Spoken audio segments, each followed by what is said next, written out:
Do Christian missionaries destroy culture? A young German woman grows up in a physically and verbally abusive household. Her entire life experience only knows pain and suffering, and she's okay with it because that is the way life has been for her all along.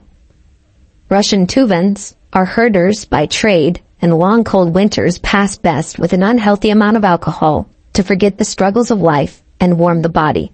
And in 2013, tribal gangs from a yet uncontacted Mashco-Piro tribe of Peru vandalized a nearby village, killing animals, ransacking houses, and destroying personal property.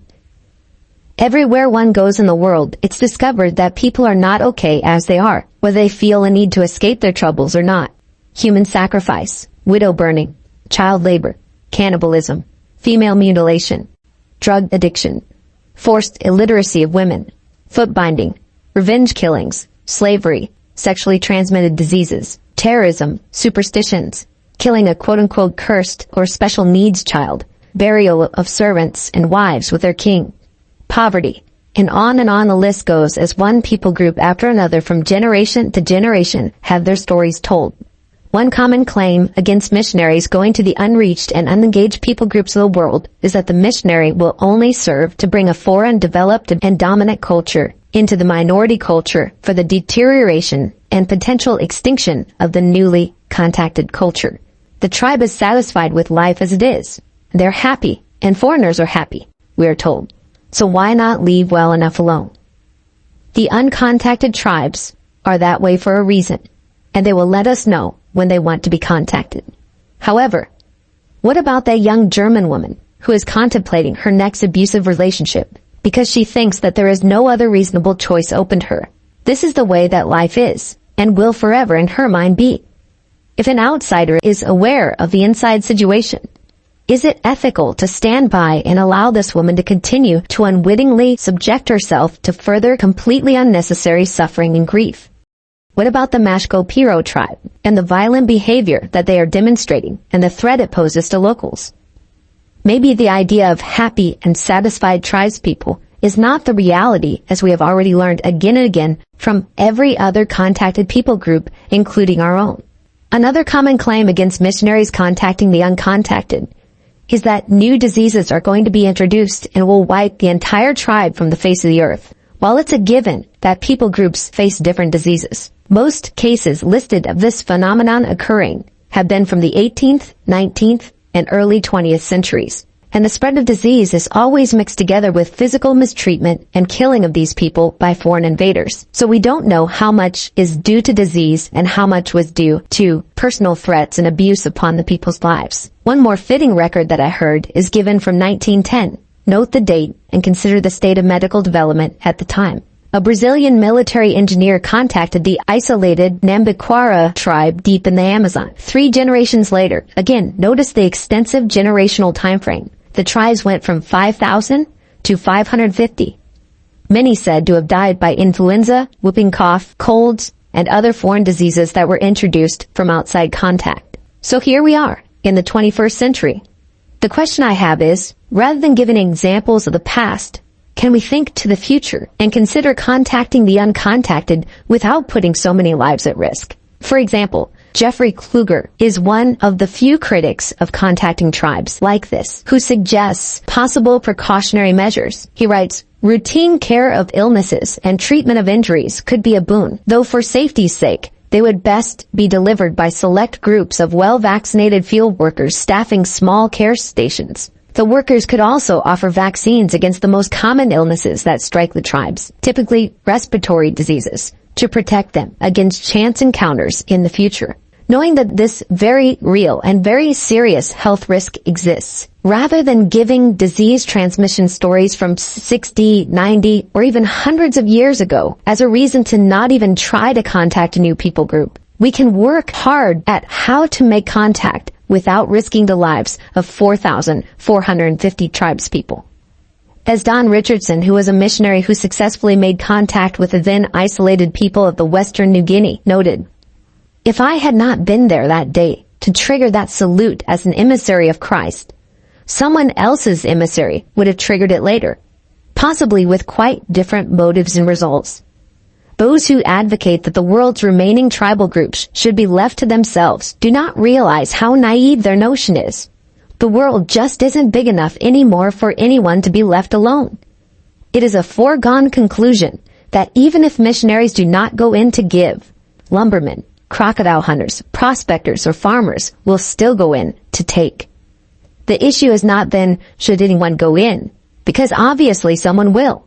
The issue is rather, will the most sympathetic person get there first?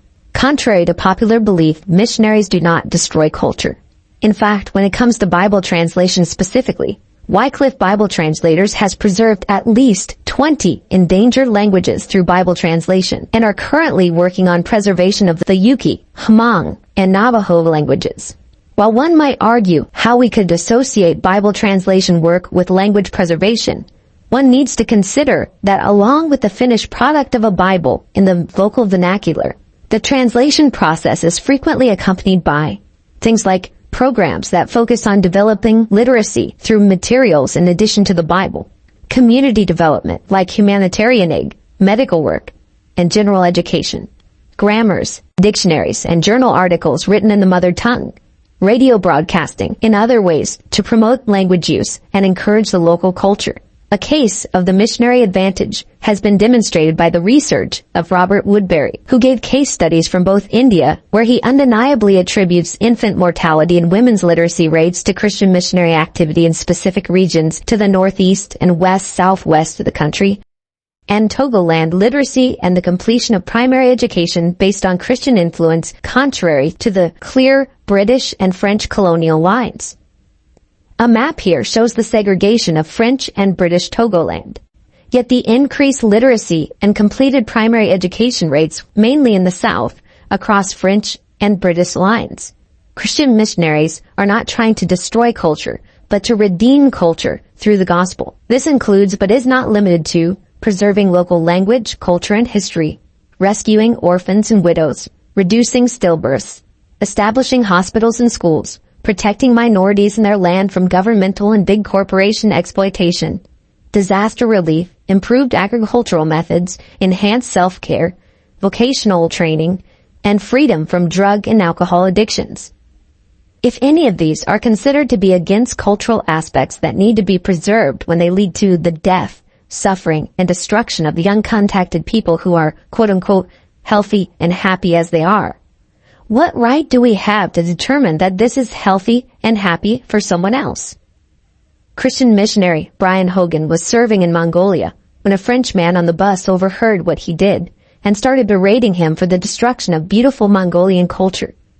He argued that the Mongolians were at perfect peace and happiness with their gods and had no need to change.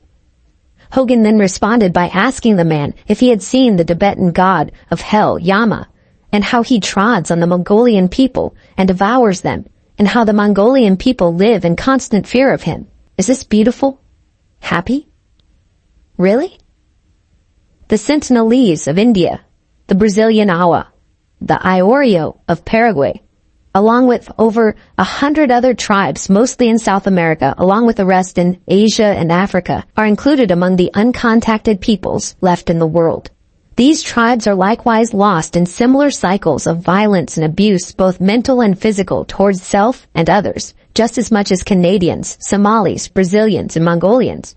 The Apostle Paul has been proven correct again and again for centuries that no one is exempt and all are lost in destructive, sinful patterns, whether we consider them cultural or not.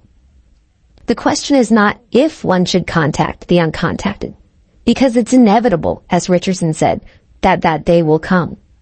The last uncontacted Native American was found in 1911. The last Indigenous Australian in 1984. The question is, what kind of people will contact them first? One article on Colombia's uncontacted tribes reads, in 2012, Parea's tribe and the other communities of Curer, along with groups in other nearby areas, launched an aggressive effort to patrol the borders and protect the lands of their uncontacted counterparts from incursions of loggers, hunters, gold miners, missionaries, smugglers, drug dealers, and communist insurgents. This list reads as if Christian missionaries are just as dangerous and threatening as war criminals, loggers, and poachers. Let's be realistic. I can think of no one better than a culturally wise, medically equipped, theologically solid, Jesus-called individual with a heart only and always for the uncontacted peoples left in the world.